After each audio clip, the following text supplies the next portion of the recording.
Hey everyone, it's Joe Waxman here. Today I want to demonstrate how to make homemade noodles, Japanese style. So like udon or soba. And I'm going to do a little bit of a hybrid because, well, first of all, I love soba, which is made with buckwheat. But soba is really hard to make because buckwheat flour does not have the glutens that wheat flour has. And so it's much more fragile. And so what I'm going to do is add a very small amount of buckwheat flour and the rest white because that's what I can get away with. I'm no expert, but this is, I mean, if you want to make noodles, this is the best way. You can either do all white flour or not. And here I have my handy weight scale in grams. So the recipe I learned is one serving is about 100 grams. And I only want to make one serving. And I'm just going to do a small amount of buckwheat flour to start with. 9 grams. And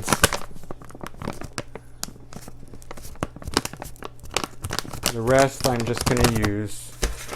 I'm going to do under 100 grams because I had some flour when I roll the dough out. So carefully keep adding till, okay, 97 grams. I don't want to make too much. 95, 93. I'm going to go with 93 grams. Next thing I want, because Japanese noodles are have salt in them, unlike Italian pasta, I'm gonna put a good pinch of salt in there. And a lot of salt is gonna come out in boiling water, so you can add a fair amount of salt. All right, I'm gonna turn that off. Now in the instructions, the recipe, they did give me a water measurement, but and that's probably a good idea. However, I just like to wing it because I don't really like recipes and I forget them anyway. And I like to get a feel for what I'm making rather than just relying on amounts. Sometimes amounts is good, but sometimes we just need to feel our way through things. So I'm gonna slowly add water here, and what I'm going to do is take my chopsticks and mix it in.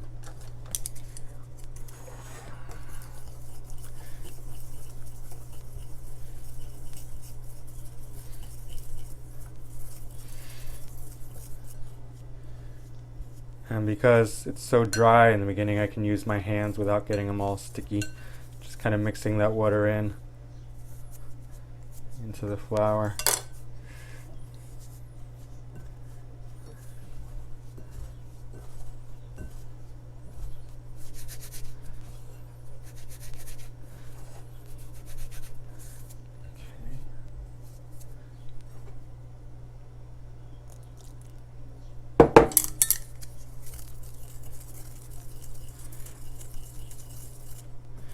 What you don't want to do is add tons of water without knowing how much you're adding, because then you're just going to have to add a lot more flour and you're going to end up with tons.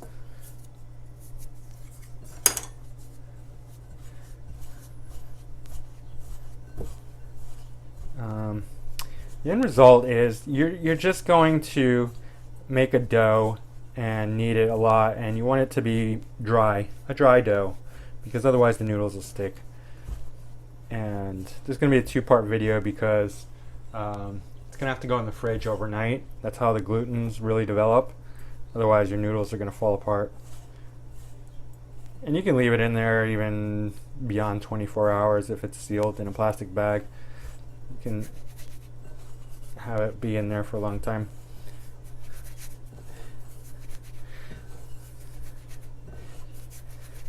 So what I got now is crumbles. So it needs more water. It's not, but the water is mixed through what I got so far. The water and salt and flour. I don't have any very wet dough pieces.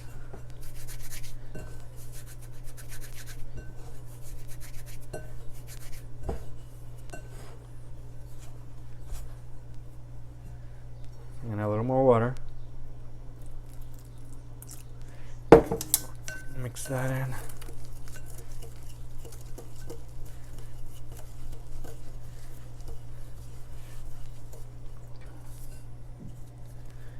Now this is a little wet, so I'm probably going to, this is why I measured under 100 grams, because I'm probably going to have to add some more flour. And I don't want to make too much, you know, I don't know, just one person. I don't actually like, I like the idea of leftovers, I don't like having leftovers.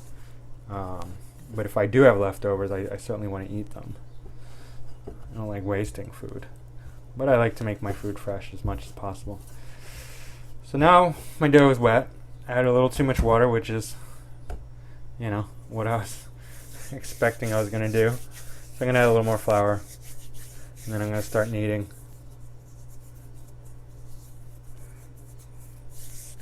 Just cleaning my hands. Alright. All-purpose organic white flour. Now when they make udon, they use specific types of flours, and I don't really know what that is. I mean, I just do like the basic all-purpose white flour and some buckwheat flour, which I got this at the health food store, organic buckwheat flour. It's expensive, but I just use a little bit. I'm just folding in the flour till the dough feels less sticky. Then I'm going to bring it onto the counter and start kneading it.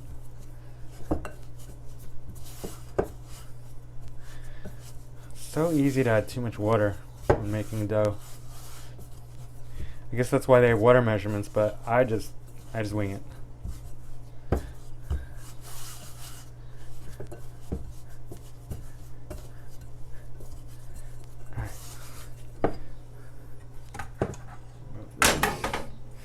Okay, this counter is clean because I already wiped it. It's just got flour on it, and then add a little more flour. And I don't like doing this on a cutting board because the cutting board moves around, so I just do it on the counter.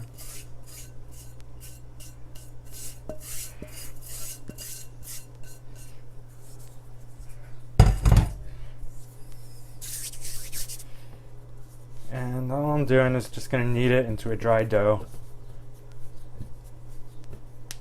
I'm sure most of you know how to knead dough, but if you don't, just make sure you just keep adding flour and keep kneading it in until it's the desired consistency, dry enough, and you don't want it sticking to the counter or your board or whatever you're using.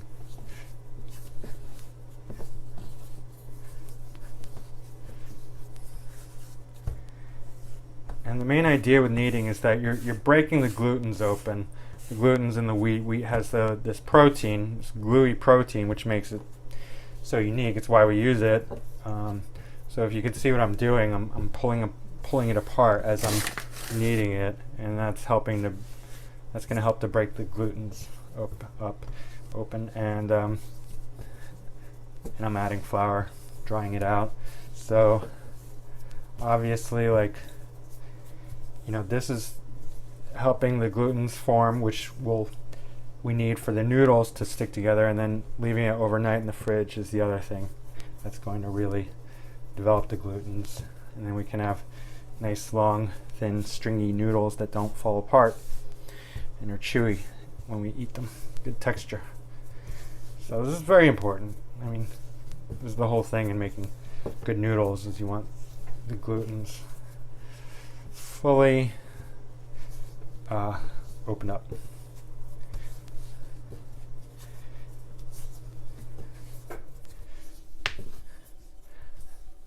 Okay, so basically I'm just going to keep doing this for a while until it's not sticky at all and quite dry.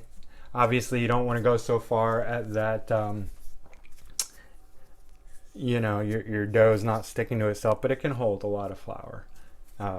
And you don't need to worry too much about making this too dry, because especially in the heat, your noodles are more likely to stick together, and when you cook it, you don't want them sticking together. You want them all separate. for fresh pasta. You know, we're not drying this.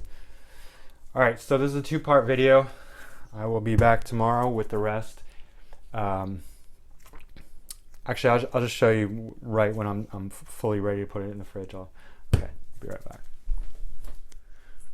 So what I have now is a nice dry ball of dough that I'm just going to coat the outside with flour and stick in the bag and put it in the fridge overnight. And tomorrow, when you need it again, roll it out and make noodles. I'll show you. Alright, hey everyone. So this is part 2 of the Japanese style noodle making video. My dough was in the fridge overnight, and so the glutens are fully formed now. I put some flour on a board and we're going to roll it out. Water's already up. It shouldn't take too long. I mean, the water's already on, it's not up. Here I got my rolling pin. Well floured board so it doesn't stick. Just gonna roll it out.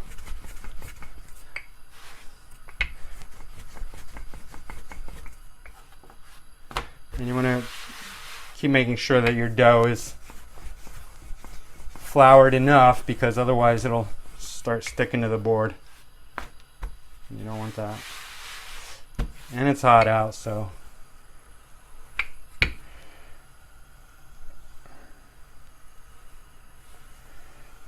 I'm just rolling it, and I want to get it long enough because I want the noodles to be long.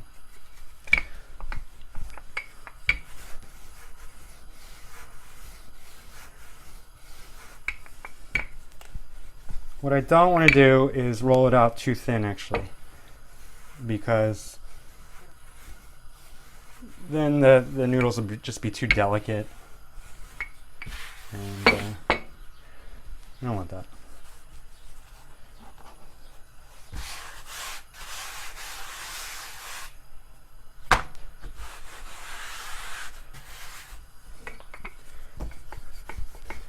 Make sure it's even.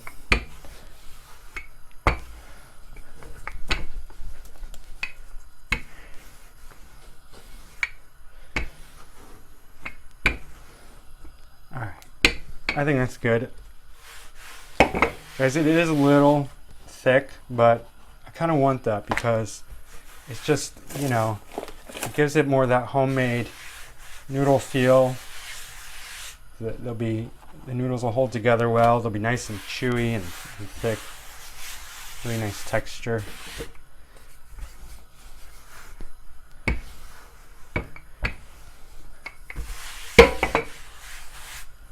One thing you don't want to do is knead it again and again, like after you've sat it overnight, because if you add too much flour, that flour, it's going to weaken the structure. It's not going to hold up as well because the flour hasn't had time to, you know, but the glutens aren't broken up. Okay. I think it's good. It's even, so there's enough. You want to make sure there's plenty of flour, because what I'm going to do here is fold it into thirds.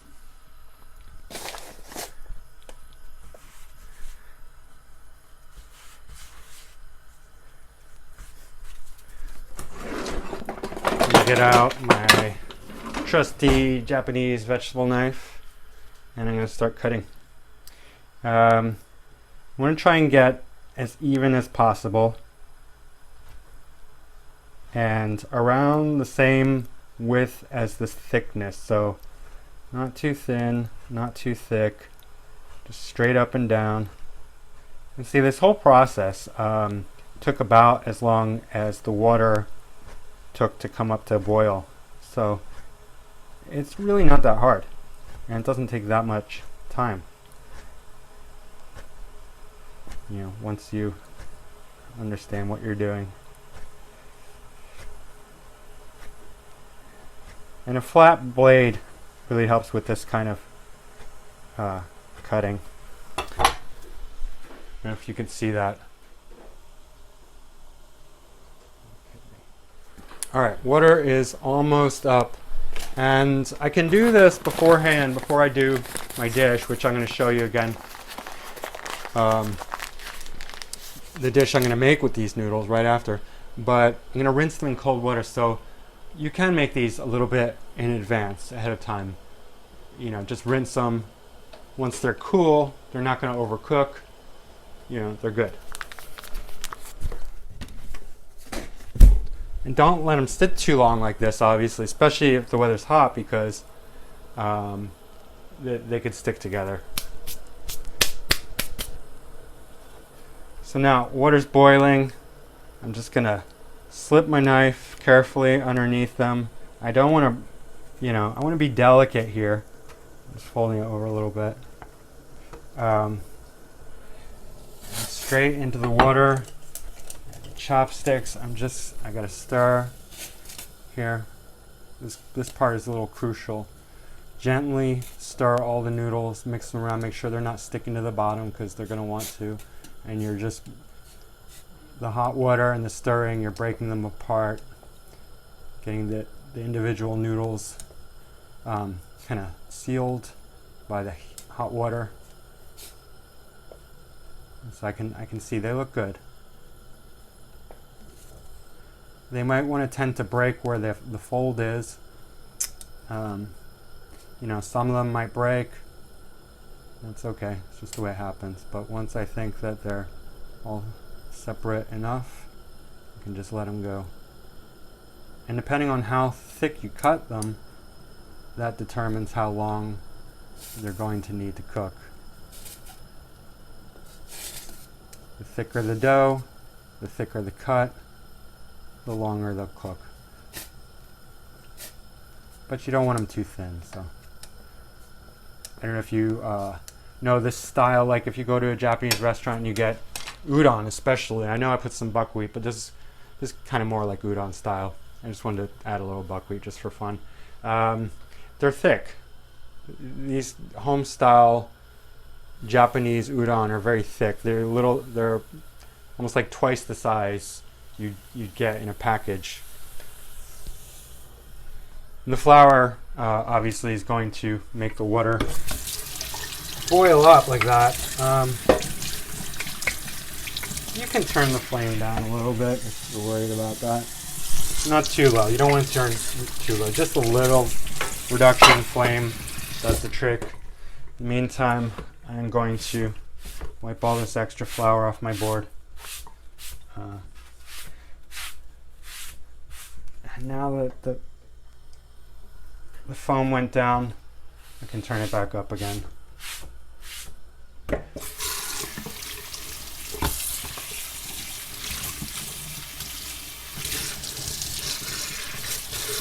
You always want to make sure that your knife and your board is clean, because you don't want flavors to mix. Like, I don't want flour in my, vegetable concoction just because it's not meant to be there. If I wanted it to be there, I'd add it, but it's not meant to be there. So keep everything clean. You get clean flavors that way. That's what you want.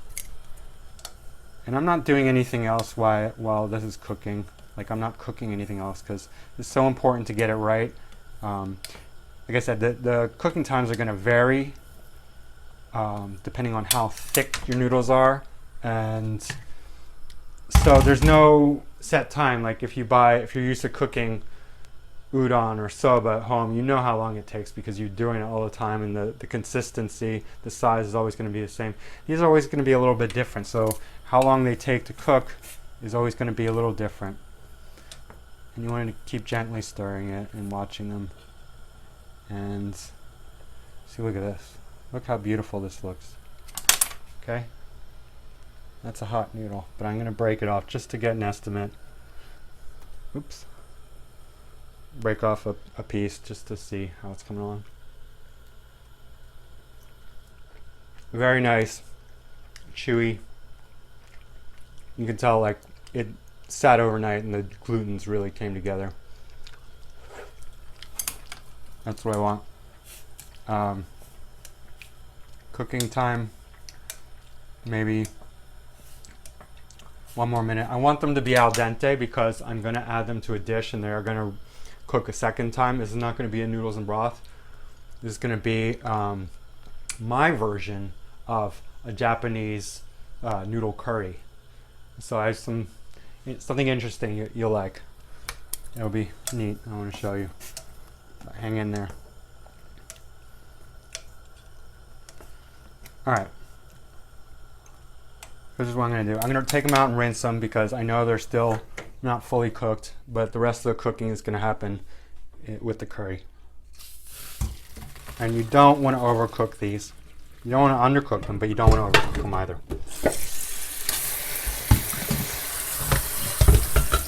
Because if you overcook them, they're much more likely to break. And then they'll be mushy, and you just won't have that really nice, chewy consistency that you're looking for. And you can fully submerge these in water because you want to get off all the excess flour. At this point, you can even, if any noodles stuck together, you can gently pull them apart. It's okay because, again, we're going to cook them again a little bit.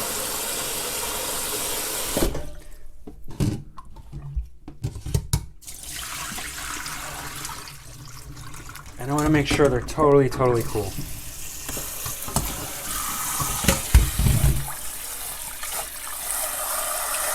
Because if they're not totally cool, they're going to keep cooking. You're going to ruin the consistency. You're going to overcook them. Nobody wants overcooked noodles. Alright. So now they're fully cooked and they are expanded from the water. Here's a little stick. They stick together sometimes, but look at this. It's a beautiful noodle, and they're all looking very beautiful. So I'm just gonna put them here on the side. They're done, and I will be right back. All right, I'm back, and I got my vegetables prepped. Got everything ready to begin. So what I got here is onions, purple cabbage, konnyaku, which some people know from the health food store as the miracle noodle, or it's made from konjac root, shirataki sometimes it's called. And again, this is just all fiber, no carbohydrates, no fat, no nothing. That's why they call it the miracle noodle. They can make it into long noodles and you won't gain any weight from this stuff. But it's very healthy. Pepper, got a little daikon, leftover parsley and chives, scallion garnish, grated ginger. Got my noodles, got my pan with a little water in there, and we'll start off. So like I said, there's water in here. I'm just gonna add a little bit of sesame oil. Not much. You can add more, that's up to you. I don't want to add a lot. I'm gonna add a little black pepper and salt to start with.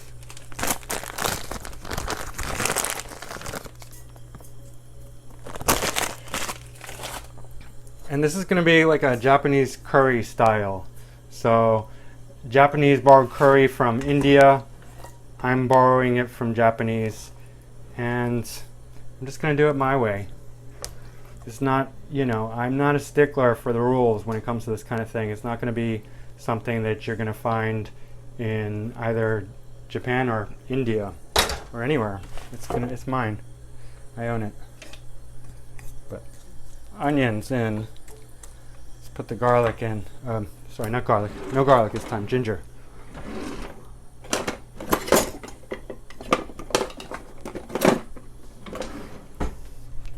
I'm going to add a little water as usual because I just want the juice.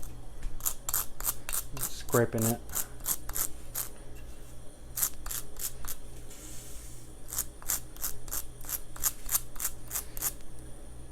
And ginger can either go in the beginning or the end. It really depends on what you want. For curries, I like it in the beginning. It cooks down, it blends with the other spices.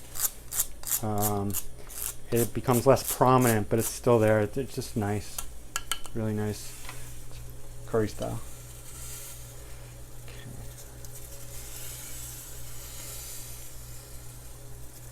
Because I have the water, I don't worry about the oil burning. It's not going to burn. I have the flame on high. It's all right.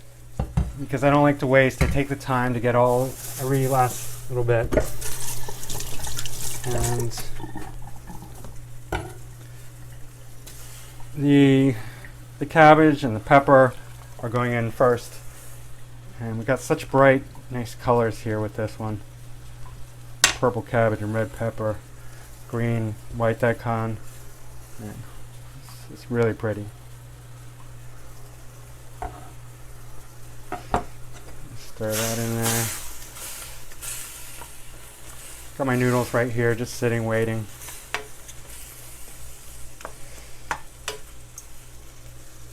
And I cut everything sort of long to mimic the noodles, because you want all your pieces, everything to have a consistent feel to it. Noodles are long, all the pieces are long. It'll fit well together. This daikon's a little old, so I'm not gonna save it for the end. Sometimes I would, but you know, if it's fresh daikon, yeah.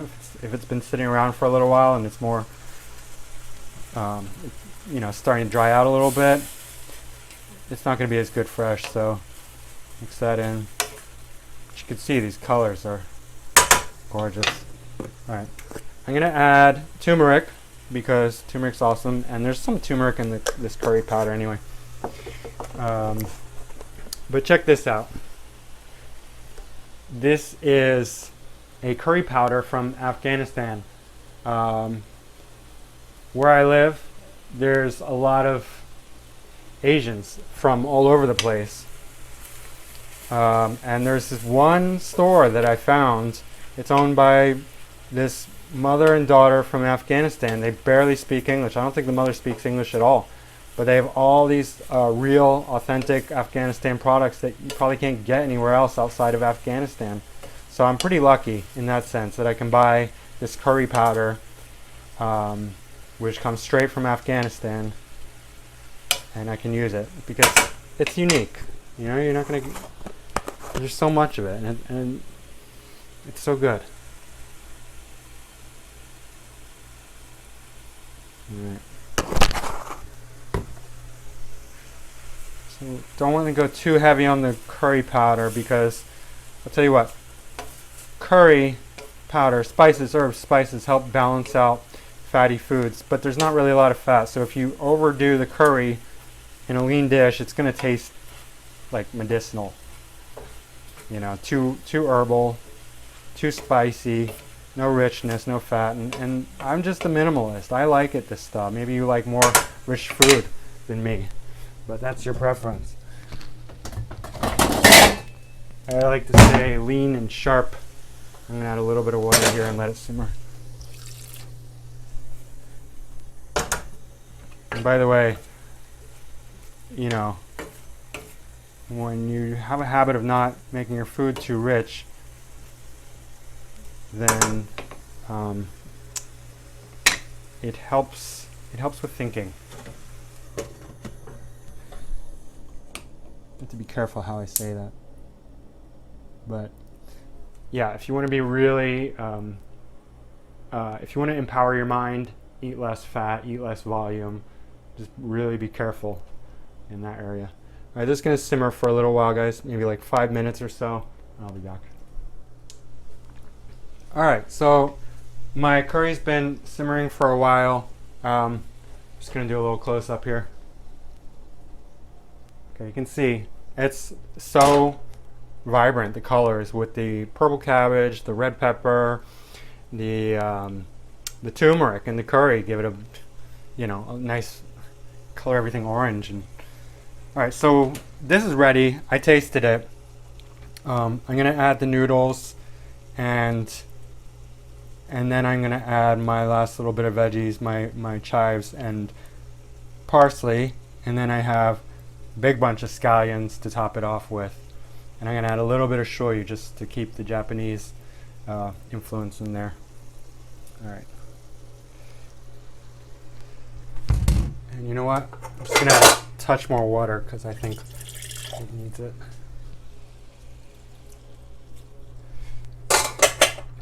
Okay. Gently mixing in the noodles because they're still delicate. You don't want to break them.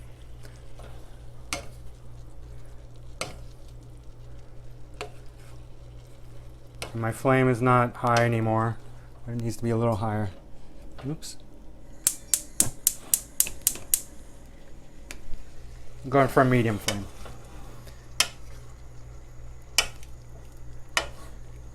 And carefully mixing in here.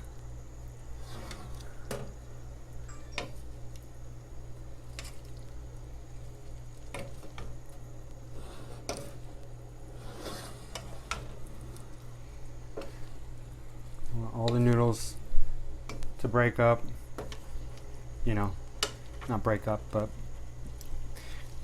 mix in with all the vegetables and the curry sauce. Okay, I think that's good. Now I'm going to add my final seasoning.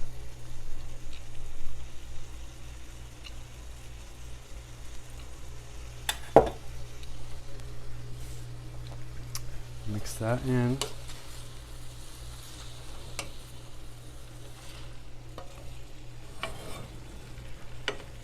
The chives and the parsley literally, they just need to be mixed in. They don't really take any time to cook.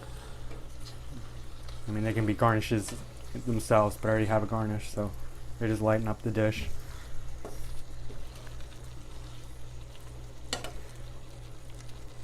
I just want to taste it, make sure the noodles are fully cooked. If not, they need to simmer.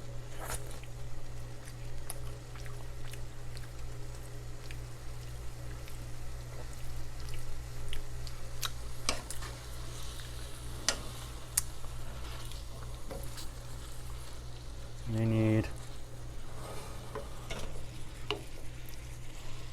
just a minute, I think. I'm going to stir them. They're holding together quite well, and that's a sign that the glutens were formed well enough, and I didn't add much flour afterwards. Okay, here's one more. I'm going to add these. You can hear it's running out of water.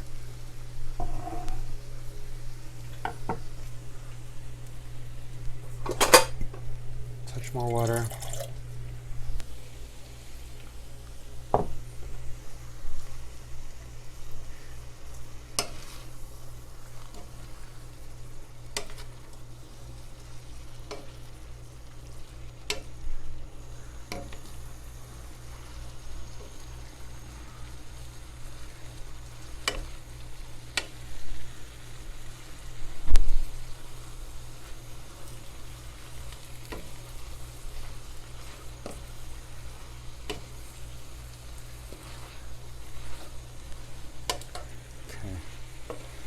This is done.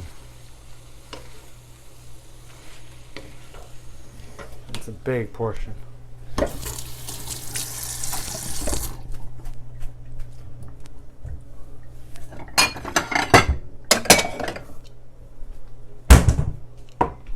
Alright guys, I'm going to plate it and I will show you what that looks like. Alright.